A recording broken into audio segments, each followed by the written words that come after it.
Hello friends, no economics जानिए अर्थशास्त्र में आपका स्वागत है।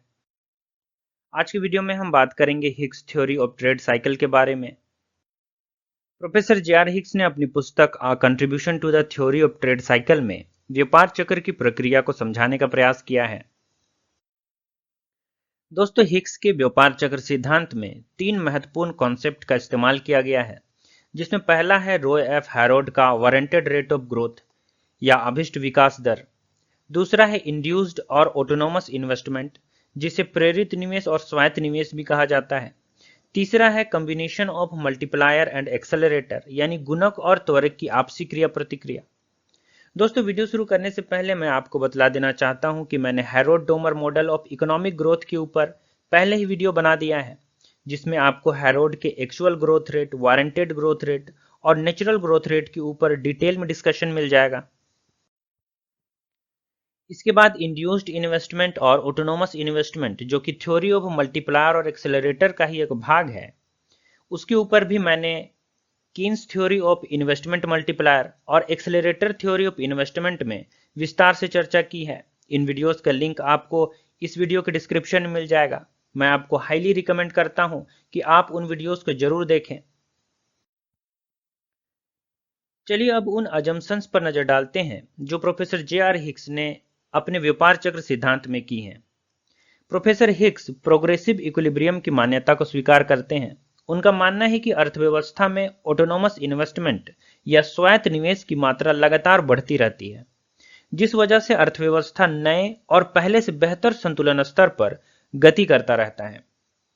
दोस्तों, यहाँ ऑटोनोमस इन्वेस्टमेंट या स्वायत्त निवेश का मतलब उस निवेश से है जिसका किया जाना बेहद जरूरी है, उन्हें बंद नहीं किया जा सकता है, जैसे सरकार द्वारा इंफ्रास्ट्रक्चर पर किया जाने वाला इन्वेस्टमेंट। यह एक स्वायत्त निवेश है। प्रोफेसर हिग्स का मानना है कि अर्थव्यवस्था में स्वायत्त निवेश का स्तर लगातार बढ़ता रहता है। अगली मान्यता है कि अर्थव्यवस्था में मल्टीप्लायर और एक्सेलरेटर का प्रभाव टाइम लैग के बाद देखने को मिलता है, यानी अर्थव्यवस्था में गुणक और त्वरक का प्रभाव कुछ समय अंतराल के बाद देखने को मिलता है।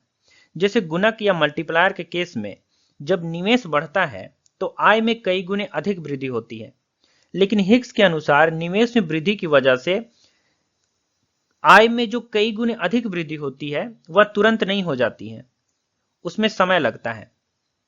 जैसे पिछली अवधि के निवेश का प्रभाव वर्तमान आय के स्तर में वृद्धि के रूप में देखने को मिलता है, और इसी तरह वर्तमान अवधि में किए गए निवेश का प्रभाव आने वाले समय में आय में वृद्धि के रूप में देखने को मिलेगा। यानी निवेश की वजह से आय में वृद्धि एक टाइम लैग, समय अंतराल के बाद होता है। इसी तरह त्वरण या एक्सेलरेटर की क्रिया में भी टाइम लैग होता है, यानी जब आय बढ़ती है तो उपभोग भी बढ़ता है।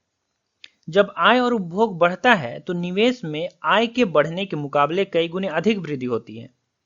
हिग्स के अनुसार यह वृद्धि तुरंत नहीं होती है, इसमें समय लगता है। प्रोफेसर हिग्स की अगली मान्यता है कि वैल्यू ऑफ मल्टीप्लायर और एक्सेलरेटर फिक्स्ड होता है, यानी गुणक और त्वरक का मान स्थिर है, इसमें कोई परिवर्तन नहीं हो रहा है। अगली मान्यता है कि व्यापार चक्र में एक्सपेंशन और कॉन्ट्रैक्शन, यानी विस्तार और संकुचन के एक्सट्रीम पॉइंट या चरम स्थिति की एक सीमा है। ना तो अर्थव्यवस्था में विस्तार एक तय सीमा से अधिक हो सकती है और ना ही संकुचन एक लो पॉइंट या निम्न सीमा से कम हो सकती है। तो दोस्तों, ये कुछ मान्यताएं हैं जिस पर जे.आर. हिग्स का व्यापार चक्र सिद्धांत निर्भर करता है। हिग्स के व्यापार चक्र सिद्धांत को समझने का सबसे आसान तरीका यह है कि इसे एक डायग्राम की मदद से समझा जाए। जैसा कि आप डायग्राम में देख सकते हैं कि यहाँ एक्स एक्सिस में टाइम या समय को दिखलाया गया है और वाई एक्सिस में आउटपुट और इन्वेस्टमेंट यानी उत्पादन और निवेश को दिखलाया गया है। यहाँ ऊपर की ओर चढ़ती हुई चार लाइनें हैं, जिसमें सबसे नीचे वाली लाइन ए रेखा है, जो इकोनॉमी में की जा रही ऑटोनोमस इन्वेस्टमेंट या स्वायत्त निवेश के स्तर को बतला रही है। यहाँ ए रेखा के ऊपर की ओर मूव करने का मतलब है कि समय के साथ साथ अर्थव्यवस्था में ऑटोनोमस इन्वेस्टमेंट का स्तर भी बढ़ता जा रहा है। इसके बाद यहाँ एल रेखा है, जो कि उत्पादन की न्यूनतम सीमा को बतला रही है। इसका मतलब है कि अर्थव्यवस्था में राष्ट्रीय आय का स्तर इस न्यूनतम सीमा से कम नहीं हो सकता है। यहाँ ईई रेखा अर्थव्यवस्था का संतुलन मार्ग है, जहां वास्तविक निवेश और वास्तविक बचत यानी रियल इन्वेस्टमेंट और रियल सेविंग आपस में बराबर है।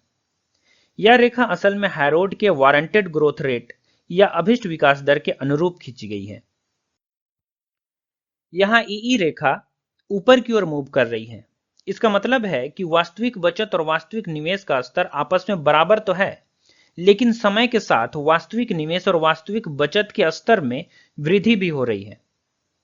इसका मतलब यह भी है कि अर्थव्यवस्था में डायनेमिक इक्विलिब्रियम है, यानी गत्यात्मक संतुलन मौजूद है।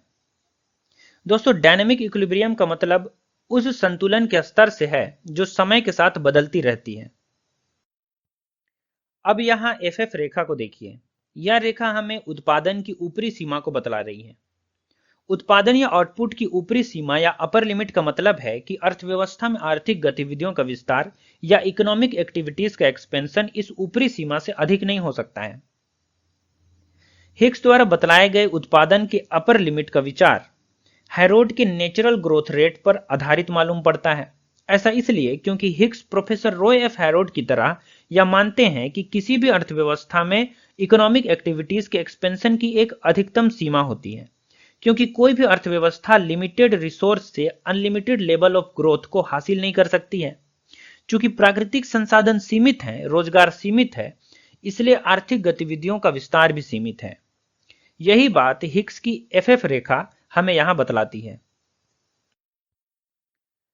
अब यहां ऊपर की ओर मूव करती हुई एफएफ रेखा का मतलब है कि भले ही संसाधनों की सीमितता या स्कार्सिटी की वजह से अनलिमिटेड लेवल ऑफ ग्रोथ मुमकिन नहीं है, पर तकनीकी विकास और बेहतर प्रबंधन और संसाधनों के सही वितरण इत्यादि के जरिए विकास की ऊपरी सीमा को समय के साथ साथ बढ़ाया जा सकता है। फिर भी इस बात का ध्यान रहे कि अनलिमिटेड लेवल ऑफ ग्रोथ हासिल नहीं किया जा सकता है और किसी समय अर्थव्यवस्था में इकोनॉमिक एक्सपेंशन इस ऊपरी सीमा पर रुक जाती है। चलिए अब हिक्स के व्यापार चक्र की प्रक्रिया को समझते हैं। शुरू में अर्थव्यवस्था ईई इक्विलिब्रियम पाथ पर P0 बिंदु पर मौजूद है। हिक्स के अनुसार अर्थव्यवस्था में मल्टीप्लायर और एक्सेलरेटर की आपसी क्रिया द्वारा निवेश और उत्पादन का स्तर बड़ी तेजी से बढ़ता है और अर्थव्यवस्था उत्पादन के ऊपरी स्तर P1 पर पहुंच जाती है। कुछ समय तक अर्थव्यवस्था विकास के इसी स्तर पर आगे की ओर मूव करती रहती है।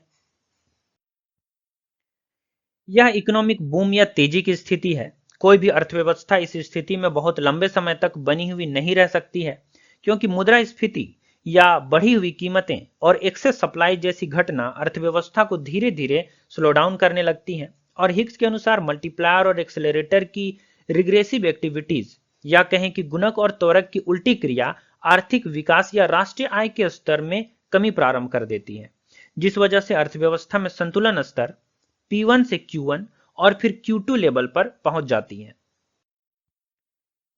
हिक्स के अनुसार इकोनॉमिक स्लो डाउन बहुत तेजी से नहीं होता है, यह धीरे धीरे होता है और राष्ट्रीय आय घटकर Q2 लेवल पर पहुंच जाती है।